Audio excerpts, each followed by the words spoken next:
Hi, Laura Vanderlyn. We just staged a demonstration where we, in 4 to 5 occurrences, you, Charles, and I, we sort of had your back and tried to stay slightly topical, but you were able to take the mic to draw attention to the Rosenbaum catastrophe. Could you tell me a little bit more about what kind of denial is going on in City Hall? It's just complicity. It's silence complicity. You know, when they sit there in silence, Commissioner Amanda was at a COAB meeting recently where it was just a circus. And she sat there complicit, quiet, rather than stand up for the people and say, this, just to put it on record, this, what I'm watching, is a disaster. You're causing, Rosenbaum and Watson is a company from Chicago. They're Rosenbaum and Watson LLP. They sell a crisis intervention team training, and they're selling it all over the world. This company has gone international. So they have an agenda to make money off of mental crises. So they're here in this city, and I don't know how many cities they've gone into, and they're creating a much bigger crisis to sell. And they're not being, they don't know how to speak to people. They, if you go back and watch the film, you'll see that Rosenbaum can't even look at a black woman in her eyes and speak to her. Yes, that's a problem. One thing, can I throw this out there? One thing that occurred to me is this is just a culture shock. They're East Coast Chicago people. They don't get the Portland activist temperament. Customer service. And so it's bottom line. About customer service and upholding the Constitution of the United States.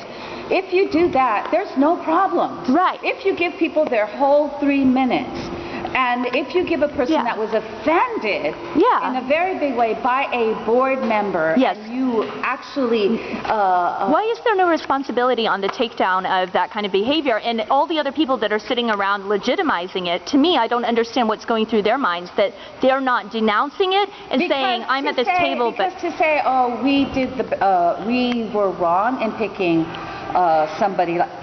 I think the whole thing is they wanted to steer the conversation from whatever that conversation is that Keith Davis is constantly bringing into the room.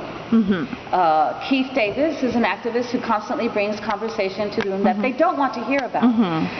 They are trying to have a meeting about murder, about excessive force, the use of excessive force, the murder of James Chastity. Do you think Bud Fulis is acting on any higher power? Like, is anyone saying, hey, I need you to go sock puppet, harass Keith Davis because we don't want his opinions here, we need to remove him and agitate him? But I mean, do you think Rosenbaum Fulis is under orders? It's clear they're either bungling their cover-up, but was this orchestrated? The crisis intervention team does not know how to deal with someone like Keith Davis, so they have to eliminate him and pretend that he doesn't exist. They have to eliminate and pretend people that. Do you think this is just Bud's ingenuity? One thing Marilo Viani had said to me was, as she was walking out with Bud, he said, oh, it was worth it. It was worth it to abuse Keith and drive him over the edge. I think he's not qualified to deal with the public. And I don't really want to talk badly about any of the board members. It's not their fault. They were selected for a certain reason. And so they selected people that have mental health issues. What about if there was some kind of like Jewish sensitivity training? Do you think Fulis could reform? And because right now he's just saying, oh, it's a flame war. At this point, and a flame war. The best thing to do is to remove Bud Fulis. I think so. That's my first instinct. For his own sanity and for his own, because he is a person that suffers from mental health issues. This is going to make it worse for him. Right. They're not caring about the board members. They're putting them in a... What they do is they hide behind board members. They hide behind Kathleen Sadat. Rosenbaum and Watson, their agenda is to make money. What happened with the arrests? Why did they just not let you speak? I watched the whole footage of that meeting. I didn't understand why they felt it necessary to bring police. Because I was demanding an apology for a citizen. I was demanding... So if we were in a restaurant and got the wrong meal, we would demand an apology, and most likely there would be management. Somebody would apologize. Let me say that. It was very chaotic in there. I was not the only one that was speaking out. No, of were you turn. targeted for your But filming?